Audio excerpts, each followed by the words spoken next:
ಸರ್ಕಾರದಿಂದ ಸರ್ಕಾರಕ್ಕಾಗಿ ಮತ್ತು ಸರ್ಕಾರಕ್ಕೆ ಎಲ್ಲ ಹೇಳೋದೇ ವಿಷಯ. ಬನಾಸಿ ಗ್ರಿಡ್ಡಿನ ಸಮಸ್ಯೆಗಳು ಹಲೋ ಬನಾಸಿ ಗ್ರಿಡ್ಡಿನ ಸಮಸ್ಯೆ. ಈಗ ಮೊನ್ನೆ ಡಿಸಿ ಅವರ ಆದೇಶದ ಮೇರೆಗೆ 2 ಗುಂಡಿಗಳನ್ನು ತೋಡೋದ್ರು ಪೊಲೀಸ್ ಫೋರ್ಸ್ ಇಟ್ಕೊಂಡು. ಎರಡನೇ ಎಲ್ಲವಕ್ಕೂ ಸುಪ್ರೀಂ ಸರ್ಕಾರ. ಈ ಅರಣ್ಯ ಇಲಾಖೆ ಒಂದು ಗುಂಡಿ ನಮ್ದ್ರಾಕೈತಿ ಅಂತ ಮುಚ್ಚಿ ಅಂದ್ರೆ ಅರಣ್ಯ ಇಲಾಖೆಗೆ ಕರೆಂಟ್ ಕೊಡಬೇಡ್ರಿ ನೀವು. ಕೇಳಿರೋ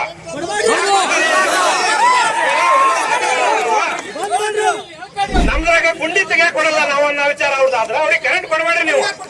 ಅವ್ರಿಗೆ ಕರೆಂಟ್ ಕೊಡ್ತೀರಿ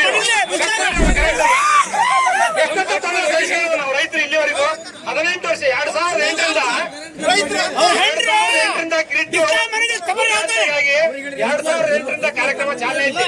2025 2025 17 ವರ್ಷ ಆಯ್ತು ಬನವಾಸಿ ಒಂದು ಗ್ರಿಡ್ ವ್ಯವಸ್ಥೆ ಇಲ್ಲ.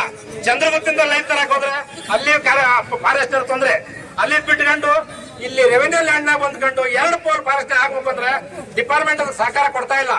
ಈ ಡಿಪಾರ್ಟ್ಮೆಂಟ್ ನಮಗೆ ಕರೆಂಟಿಗೆ ಸಹಕಾರ ಕೊಡಲ್ಲ ಅಂದ್ರೆ ನಾವು ರೈತರು ಸಾಯ್ತಾ ಇದ್ದೀವಿ. ನೀವು ಕೆಇಬಿ ಇಲಾಖೆ ನನ್ನೊಂದು ಮನವಿ, ಕೆಇಬಿ ಫಾರೆಸ್ಟ್ ಇಲಾಖೆ ಕರೆಂಟ್ ಕೊಡಬೇಡ್ರಿ, ಕಟ್ ಮಾಡ್ರಿ ಎಲ್ಲ ರಾಜ್ಯಾದ್ಯಂತ. ಯಾಕೆ ನೀವು ಅದಕ್ಕೆ ಅವಕಾಶ ಮಾಡಿಕೊಡ್ತಾ ಇದ್ದೀರಿ?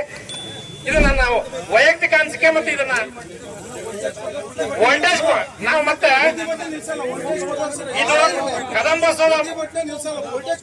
ಕದಂಬೋತ್ಸವ ಮುನ್ನ ಮೀಟಿಂಗ್ ಇಟ್ಕೊಂಡ್ರ ಉದ್ದೇಶ ನಮ್ದು ಕದಂಬೋತ್ಸವ ದಯವಿಟ್ಟು ಕದಂಬೋತ್ಸವ ಬೇಡ ನಮ್ಗೆ.